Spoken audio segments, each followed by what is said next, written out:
Discover the book of Genesis like never before with Rabbi Akwati. With over 120 lectures covering each chapter and verse, you'll dive deep into the text and gain a new understanding of this biblical masterpiece. But what sets us apart is our unique lecture setting.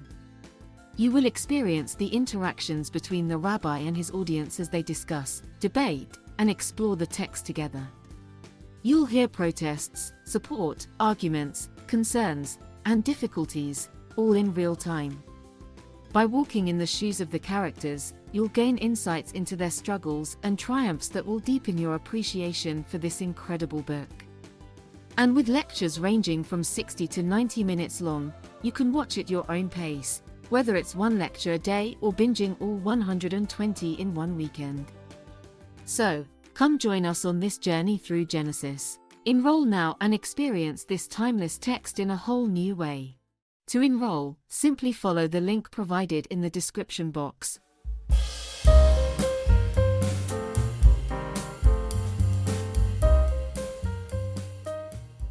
When we talk about pre-exilic Israel, it refers to the period in ancient Israelite history before the Babylonian exile, which will be in the 6th century BCE. This era is marked by significant political, social, and religious developments that shaped the identity of the Jewish people or the Judean people. I use the term Jewish or Judean because it accurately identifies the subject matter. However, to be more precise, I should clarify that this specifically pertains to the southern kingdom of Judah rather than the northern kingdom of Israel. When you read about the pre-exilic Israelites, you will discover that they supposedly had a strong belief in one God who had chosen them as his special people. Their worship centered around the temple in Jerusalem, and they strictly adhered to the laws of the Torah, including observing various feasts, what we call moeds. It is argued that their practice of these traditions was not influenced by Babylonian culture, which highlights the distinctiveness of pre-exilic Israelite beliefs and customs. It is said to be the original without any influences from the outside neighbors. Contrary to popular belief, the notion of pre-exilic Israelites strictly adhering to the Torah and observing feasts is not supported by historical evidence. Rather, this concept is rooted in biblical tradition and religious history. I say that because it's important to know that the authors of biblical text had their own agendas and were not necessarily writing objective historical accounts. Now let me state this. I am saying this as one who subscribes to the biblical text. But you've asked me a historical question, so I have to put my dogma, if I have any, aside. So I'll make the statement again. The notion of pre-exilic Israelites strictly adhering to the Torah and observing feasts is not supported by historical evidence. This concept is rather rooted in biblical tradition and religious history. Like I stated, it's very important to note that the authors of biblical texts had their own agendas and were not necessarily writing objective historical accounts. When examining the time period before the Babylonian exile, which we call pre-exilic, there is little evidence to suggest that these practices, especially the feasts, which is my focus, the moedims, were widely observed. There is little evidence to suggest that. Upon closer examination of the pre-exilic time period, we discover that there were actually two distinct kingdoms: the northern kingdom of Israel and the southern kingdom of Judah. These kingdoms were never truly united under a single monarchy in Jerusalem, as is often inaccurately portrayed.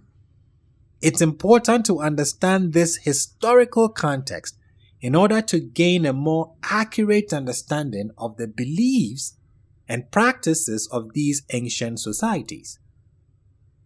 During the pre-exilic period, the northern kingdom of Israel held a position of greater strength and influence than its southern counterpart, which is Judah.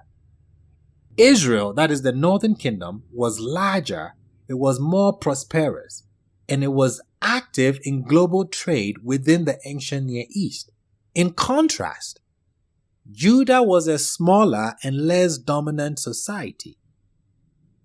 Throughout almost half of their coexistence, from the first half of the 9th century to the first half of the 8th century, Israel maintained a position of dominance over Judah, both militarily and economically.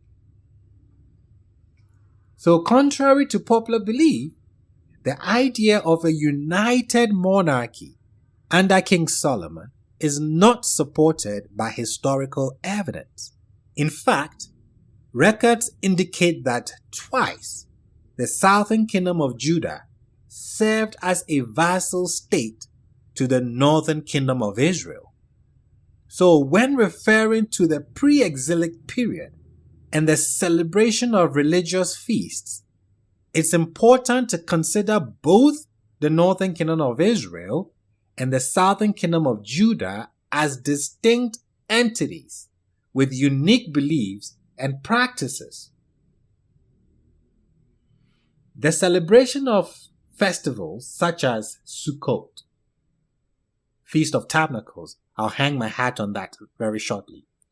So the celebration of festivals such as Sukkot and Passover, as well as the commemoration of the Exodus from Egypt, were not observed during the time of the northern kingdom of Israel and southern kingdom of Judah. I am yet to see a historical observation of these feasts in the north, especially where the Exodus tradition actually came from. It's worth noting that these traditions, my focus here is Passover for now, were later edited and codified by a priestly hand during the Persian period, which I would prove in the course of this talk. These edits, let me repeat myself again because it's important. It's worth noting that these traditions that we speak about, my focus here is the Passover, were later edited and codified by a priestly hand during the Persian period. These edits came to define Judaism or Judeanism in both the Persian and Hellenistic periods, shaping how these festivals are celebrated today. The Exodus tradition originated in the northern kingdom of Israel. There is lack of concrete evidence to support numerous aspects of the biblical text description of the Exodus as narrated by the southern kingdom of Judah. The Exodus tradition, I agree, holds immense culture and historical significance in Judean or Jewish society, but it has also been subject to scholarly scrutiny and debate. In fact, many reputable scholars today reject the biblical narrative of a mass migration of about 2 million people from Egypt to Canaan in a conquest-like fashion. No serious scholar agrees with the biblical account of an exodus where they left Egypt and in a conquest-like fashion took over Canaan. That is not historically accurate. The search for evidence of a biblical exodus has focused primarily on examining the walls and structures in Egypt. But the Bible actually provides a detailed itinerary of the Israelites' journey, including descriptions of places where they stayed for extended periods. Despite this level of detail, no concrete evidence has been found in these locations to support the Exodus narrative. Why? Because the person who authored or transmitted this particular northern tradition embellished it in order to serve their own agenda. Such manipulation of traditional narratives is not uncommon throughout history, as individuals and groups have often sought to shape stories to suit their political, social, or religious interests. That is why it's important for scholars and readers alike to approach these narratives critically and with an awareness of the potential for bias and distortion. So the pre-exilic stance, which pertains to the period in ancient Israelite history prior to the Babylonian exile in the 6th century BCE, presents a number of challenges for scholars attempting to understand the origins and practices of Israelite religion. One difficulty is that there were two distinct kingdoms, each with their own unique customs and religious practices. This raises the question of which kingdom was responsible for observing certain feasts and traditions. Additionally, while the Passover feast is based on an Exodus tradition described in the Bible, doubt has been cast on the historicity of this account. Let me give you an example of what I mean. I mentioned earlier that I would use Sukkot as an example. I'll hang my hat on Sukkot because Sukkot is tied to the Exodus. It's kind of tied to the Passover. Okay. Sukkot is a Judean holiday that commemorates the harvest and celebrates the temporary dwellings used by the Israelites during their journey in the wilderness. That is what we are told. Okay. Leviticus 23, which is attributed to the P source. I'm taking for granted that you know the JPED source. So Leviticus 23, which is attributed to the P source, contains laws and regulations regarding various feasts and holidays in ancient Israel. The text provides a clear list of the three main festivals, Passover, weeks, and booths, as well as other important days such as the New Year and the Day of Atonement. This list is introduced and concluded with the statement, "These are the holidays of Yud-He Vav-He." When you read from verses 4 to verses 37, it is concluded, I repeat, with the statement, "These are the holidays of Yud-He Vav-He," emphasizing their importance in Israelite religious practice. Beautiful. However, 2 verses after the conclusion of this list, in verses 39, there is an additional law regarding the Feast of Booths that seems disconnected from the rest of the holiday laws.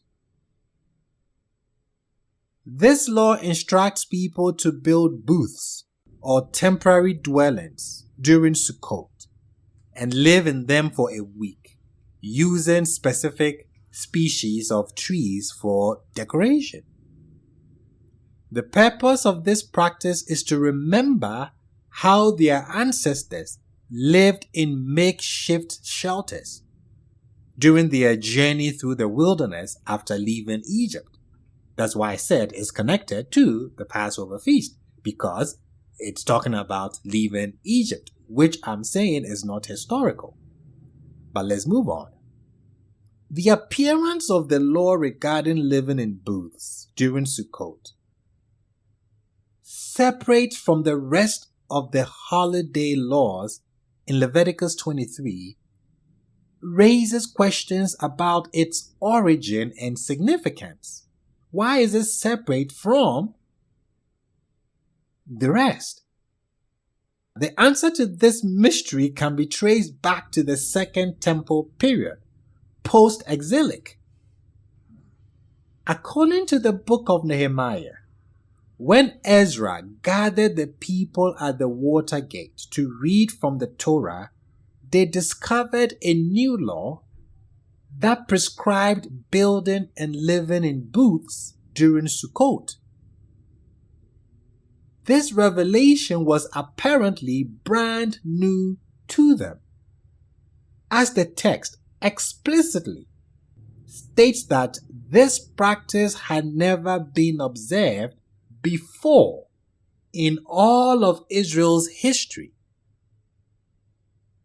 We read in Nehemiah 8, the whole community that returned from the captivity made booths and dwelt in the booths. The Israelites had not done so from the days of Joshua, son of Nun, to that day. Wait a second. Are you saying that the Israelites never kept a pre-exilic Sukkot, sitting in booths, but what they are keeping is post-exilic?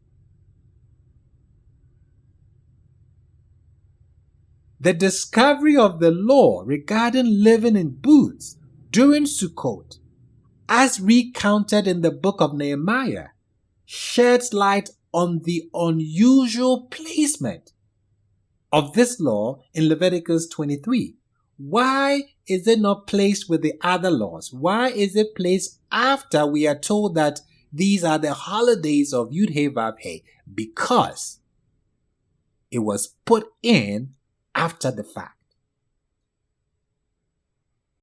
An unusually, oddly placed law which was never part of the people's life or tradition until the days of the Second Temple period. Can we talk about pre-exilic Sukkot? In this same case, a pre-exilic Passover? Or we are reading post-exilic Southern traditions from the quill of a second lawgiver, scribe, and priest, Ezra?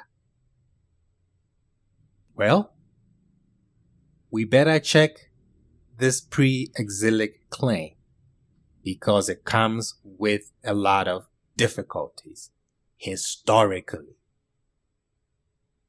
You can keep Passover biblically, religiously, traditionally.